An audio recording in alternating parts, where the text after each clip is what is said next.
I want to give you an updated list of my top tips to be super healthy. A lot of these tips I'm going to share with you are based on my mistakes. And if you apply these tips, you're going to solve a lot of your health problems. Let's start with tip number 1. You only want to eat when you're hungry, and you don't want to eat if you're not hungry. This sounds too simple, right? For years, right at the end of dinner, I snacked constantly. I never really paid attention to my hunger. I just liked food and I just kept eating. But if you were just to wait until you're actually hungry and eat, your body would do so much better. Don't eat if you're not hungry. Number 2, drink liquid when you're thirsty, and don't drink if you're not thirsty. This idea that we have to drink so much liquid is based on false information. You're diluting electrolytes, especially sodium. Now we can end up with a situation where you're creating more dehydration when you're drinking more liquid. The next tip relates to that tip I just mentioned. I find that when I drink carbonated water, I feel more hydrated. When I drink regular water,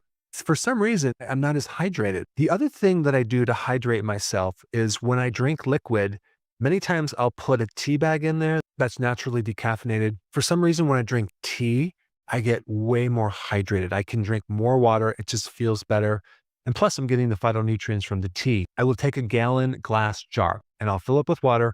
I'll put a couple tea bags in there, and I'll put it outside in the sun for 1 to 2 hours. The sun gives it infrared. Infrared actually makes structured water, which is really healthy. I've been doing that lately and my body loves it. Next tip.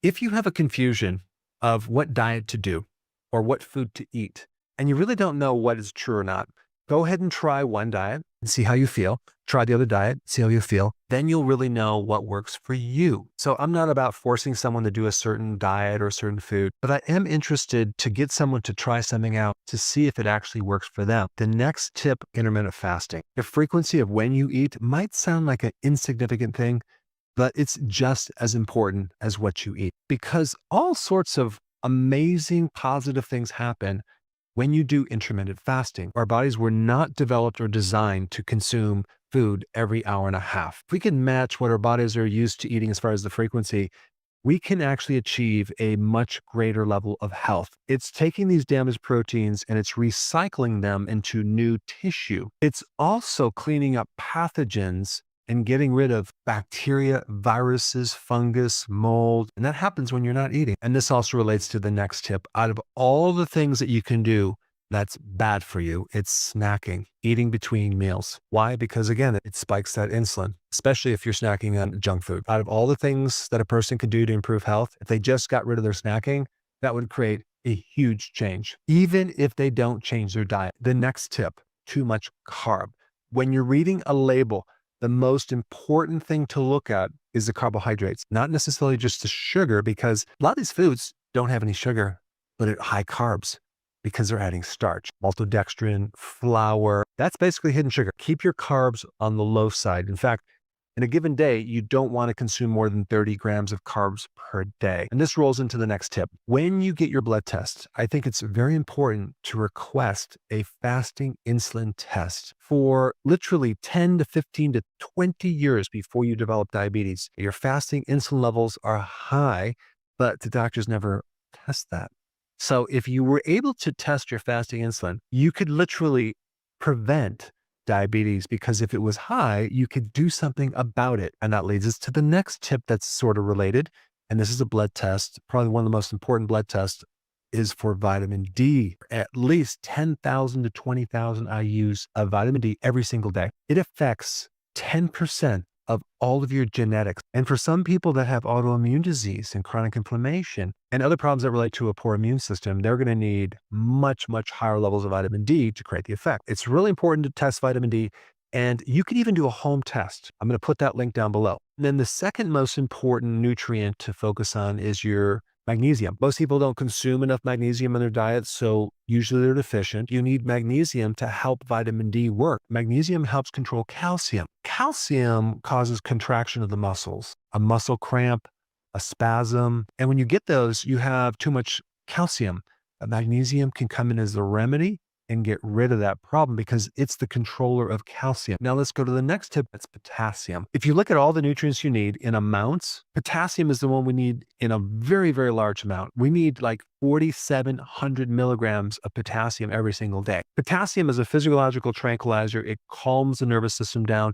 It helps lower blood pressure. It also helps increase your energy. It's a major electrolyte. It's good for the heart. The next tip relates to vitamins. The multivitamins that make the most money, like I'm talking billions, okay, and I'm not going to mention their names, have the worst ingredients in the world. Nothing is from food. It's all just synthetics. Don't waste your money. Find something quality. But you have to realize that even like the vitamin C, they make it from cornstarch and sulfuric acid. If you're going to take a vitamin or give a vitamin to a child or pregnant woman, I would make sure it's higher quality. The other thing that's missing in our food is trace minerals. A lot of the food that you eat doesn't have the trace minerals it had long ago. The microbes are not in the soil because we're growing stuff on sterilized soil. When you're eating food that's not grown on something that has a lot of nutrients, so let's say it's grown with hydroponics, like in water, with 15 added minerals, you're not getting all the trace minerals that you need. One additional supplement that I would recommend is a trace mineral supplement because a lot of people are deficient. The trace minerals would be zinc, iodine, manganese, selenium, things like that. Next tip.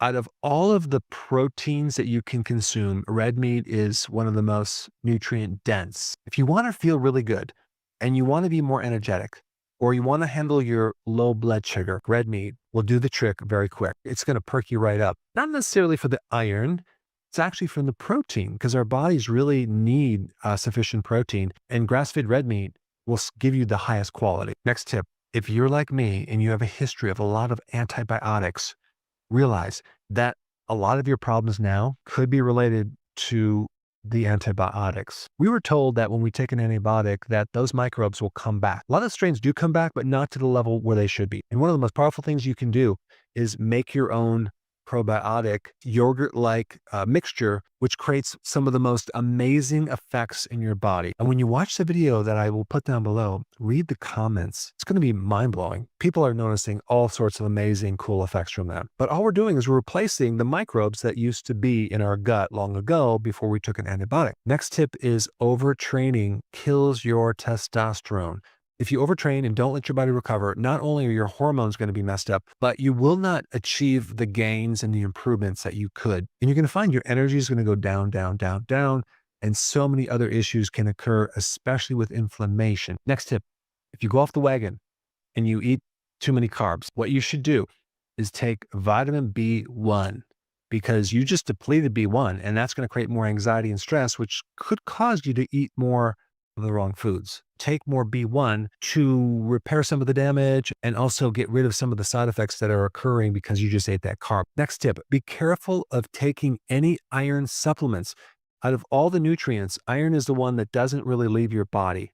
Probably the only time I would recommend taking an iron supplement is if you are menstruating and you lost blood. But even then, the type of iron I would take would be a food source, either beef liver or liver tablets, but not the type of iron in those supplements. Next tip, if you're over 50 years old and let's say you have fatty arms or you have extra fat or cellulite on your body, chances are you may have a bit of atrophy, not necessarily fat. And if you don't differentiate that, you can go on a diet for a long period of time and it looks like you may be losing a little weight, but don't really ever see anything significant because it's age-related atrophy of the muscle. Biggest thing to prevent that is regular, consistent exercise, weight training, and magnesium too. Next tip, if you ever in your life get any surgery for any reason, always take a good amount of vitamin D right before it. I would take at least 50,000 IUs of vitamin D3, maybe up to 100,000 IUs 3 days before the surgery, because hands down,